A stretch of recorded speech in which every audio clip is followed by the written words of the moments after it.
Do you consider yourself to be a person working on your dream, but also working in the 9 to 5? If you are, I want you to stay tuned and listen to this full episode. This is the Kristin Ann Show, New York licensed social worker and board certified life coach. I just want to help you explore different ways to think. Thanks so much for tuning in. On this episode, we're going to talk about working on your dream while having the standard regular 9 to 5 job. And if you're listening to this podcast in real time, July, I'm not sure the date of when it's going to drop, but July 2022 is when I've done this episode. And this present time, I have like a normal 9 to 5 job, but I'm also working on the dream job of being podcaster, very successful life coaching business. And right now in July 2022, I have another job that's my full-time income. And it's something that I never talk about. I never speak about my full-time job. And I think it's because I just want people to think that I am more successful than I actually am. And I feel like there might be a lot of people that have done this before or are doing this just to show people that you are successful and because it looks good and you want more clients. And I have built myself on being very honest with people that follow me on Instagram or even this podcast. So I felt I really had a duty to come on and make an episode about that it's okay that you're working your full-time job to work on that dream job. And so, what do I actually do for my full time job? I am an ABA therapist, and you might be saying, what the hell is that? Applied behavioral analysis. Basically, I work with children on the spectrum, and that's children that have been diagnosed with, like, on the spectrum of autism. And I work with children as little as like 15 months to as old as 3 years old. And it really is a very interesting job. It's helping me a lot. And it is something that I think that I am good at. Um, it's just something that I really don't see myself doing for the rest of my life, but I am good at it. And it's what is actually paying the bills right now. And so I'm grateful for it. But it's so interesting. It's something that I've never spoken about. You probably have no idea if you follow me on Instagram. But that's what I do for my full-time job. It's not on my bio. I don't talk about it on my Instagram stories. I don't have a post about it. I rarely talk about it. So unless you're a really close friend, family, or my husband, you have no idea that this is my full-time job. And I think for a long time that and this is no shade to multi-level marketing companies because I was with one for 3 years. And it's not like they told you to do this, but you wanted people to desire the life that you had. So I would speak about things that probably weren't so desirable to people. And not saying that I would lie about things. I'm not talking for other people, but for myself personally, I would always just talk about like the company that I was with, how you can be successful like I was. And, I really was not successful with it. And that's just me. That's not because of any company. It was just the way that I was. And it wasn't for me, and that's okay. But what I think happened was it was built into my mind to show people a really, really desirable life that wasn't really happening for me in the moment. And and I kept on doing that after I left the company. And I don't know what made me click of like, why am I not talking about it? Why am I like putting like a shame behind it? It's okay that I'm doing a regular 9 to 5 job while working on what I really, really want to do. And I think it's because, you see on Instagram, you see people, and you probably are following people who already are past the point of doing, that 9 to 5 while working on their dream. You're probably following the people that are already at that point of like success where they're just doing their dream job. And I do follow those people. So I see it as like, I'm not even there yet. Oh no, I can't talk about what I do for my 9 to 5 job. I actually just need to talk about like, life coaching and my podcast and influencing and the stuff that what I really want to do with, the rest of my life. And I think it's a little nuts that I don't know, for me, I change a lot of what I really want to do. And for a while it's been the life coaching and the podcasting. So I don't know if anybody's listening to this that might feel the same way. It's okay if you change your mind. It's not like the end of the world. Let's say you went to school for one specific thing and you're like, "Oh fuck, I really don't like this anymore." Like I'm giving you permission to say that it's okay if you kind of want to change it up a little bit. So I realized maybe a month ago that I'm like, I have to start talking about what I actually really do for work and what actually pays my bills. So I can normalize it a little bit. And maybe there are people that are normalizing it, but I don't think I actually follow them, or like I know some real people, but I don't know it on like the Instagram world or the social media world.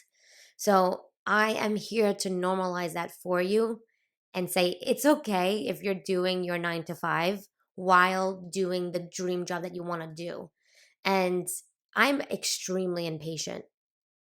Right now you're listening to this. This is episode 11, and I want to be at episode 1100 and having multiple sponsorships and all that beautiful stuff. But all of that stuff takes time. And I'm learning to enjoy the journey of where I'm at and where I want to be. Because if you don't enjoy what you're doing right now, it's it's never going to work out. I promise you, I've tried the way of trying to rush the process, and all that really did for me was made me stay still even longer. And it didn't really make me move forward. It didn't like push me, it didn't motivate me. It made me like at a standstill. And I felt like I was like paralyzed. I felt like I couldn't do what I wanted to do because I wasn't where I wanted to be already, if that makes sense. So what do I actually do at my full-time job? Again, I am an ABA therapist and I work with children on the spectrum. I live in New York, and these are free services for the family. Um, the the children and their families get approved for like a certain amount of hours per week for the child. Um, and like I said in the beginning of the episode, the youngest clients that I do have, and it's funny when I call them clients because they're like babies. Um, the youngest that I have is maybe like 15 months, 16 months, and the oldest that I have is 3 years old. So these families express to an agency their concerns with their child, and they have an evaluation, and they get approved or not approved for services. And then that's where I kind of come in. And basically, what I do is I do it's ABA therapy, absolutely. But they're so young and they're babies. So a lot of it is like play therapy. So it looks like to a parent or a caregiver that you're playing with the child, but a lot of it is therapy, helping them to speak, helping them to like express their emotions, express like requesting what they want. A lot of children on the spectrum are not able to express their needs. So like me and other service providers like speech pathologists, occupational therapists, physical therapists, we kind of all come together and like follow a similar pattern to help these children hit these goals. So that's what I do for 7 hours a day, Monday through Friday, and I also work the weekends as well. um, it's a lot. It's a lot. I like it, and I'm good at it. Is it something that I always want to be doing? No, it's definitely something that I might be having incorporated in for a lot of my life, but it's what is paying the bills. And I do appreciate this work, and I appreciate my little baby clients. And I appreciate the families. I basically go into homes. I go in, it's like you're it's very unclear what you're walking into when you get like an address and a zip code and you go to that home visit with these parents and these kids, not sure what you're kind of getting into, and that's very interesting too. So definitely keeps me on my toes, and it is very interesting. And it was a job.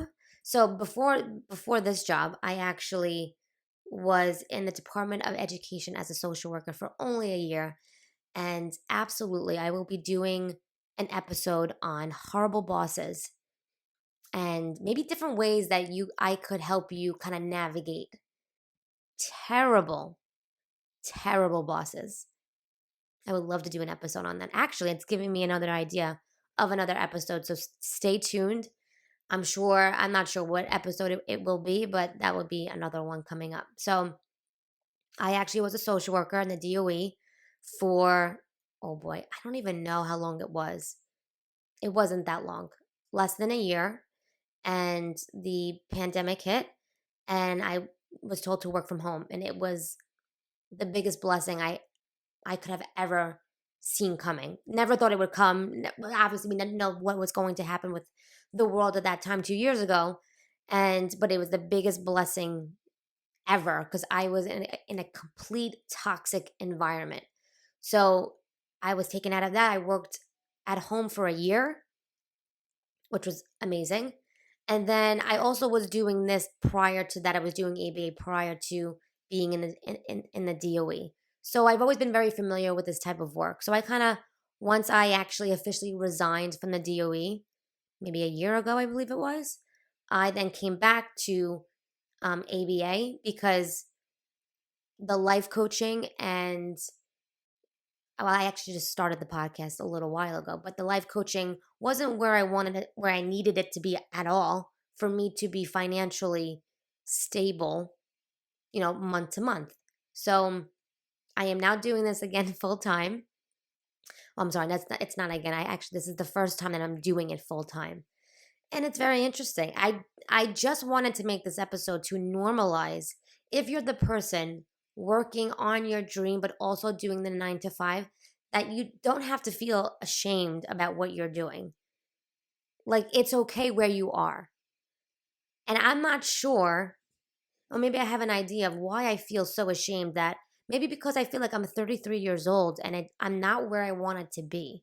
When you're younger, like 20s, you think by like 25, 26, you're going to be married with the kids, with that career that you've always wanted. And now I'm thinking, I am 33 years old and, I just got married 6 months ago. And all of these different things are now starting up now for me, now at 33. So what I want to say again is just to really normalize if you're this person that is really in a rut because you have that 9 to 5 job, but you have this dream that you're thinking about or you're even doing. Please keep on going and don't let yourself stop you, because that's the only person that's ever going to really stop you is yourself. And I was stopping myself for the longest time. I was making things go longer than they had to be because in my head I'm like, I'm 33, I should have X amount in the bank account, I should be this far along. And it's just not how things work. Life does not work that way.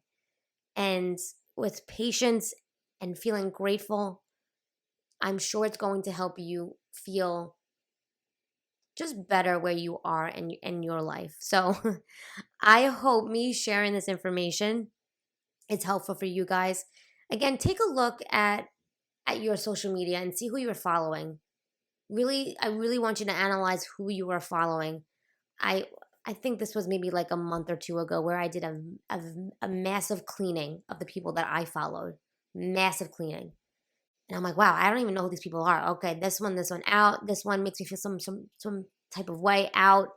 Anything that was just going to move my focus into an area that was, I know where the focus was not going to be good, I didn't follow them. And if you feel like I make you feel a certain type of way, please go delete me. Go delete me. There's no need to follow me. I mean, if you like the podcast, just listen to the podcast. Don't follow me on Instagram. Do whatever you feel like you need to do. So I am sure one day, if you're listening to the podcast or you follow me on Instagram, you might follow me at a time where I am really successful at the things that I really, really want. But right now, I am not. I'm working on it, and that's okay. So if anybody's working on that dream while you're doing that regular job, it's okay. You are where you're supposed to be. Enjoy the journey and don't put so much pressure on yourself to be where you feel like you need to be. Like push yourself further. I'm not saying don't work hard. Work hard. Work hard. Do your 9 to 5 and then do your dream after. Even if it's just like an hour. Whatever you feel like you need, you know you need to do to like accomplish that thing that you've been working on. But don't get on yourself so much to where you don't do anything, because that's kind of what I was doing. So I really hope you enjoyed this episode about working on the dream job while also having the 9 to 5. Thanks, guys. Thanks so much for tuning in. If you enjoyed the episode, please like, share, follow on Apple Podcasts, Spotify, YouTube, and SoundCloud. Also, come follow me on Instagram, _Kristin_Ann88. And if you're ready to take the next step because you fucking deserve it, come take a look at my website on Instagram,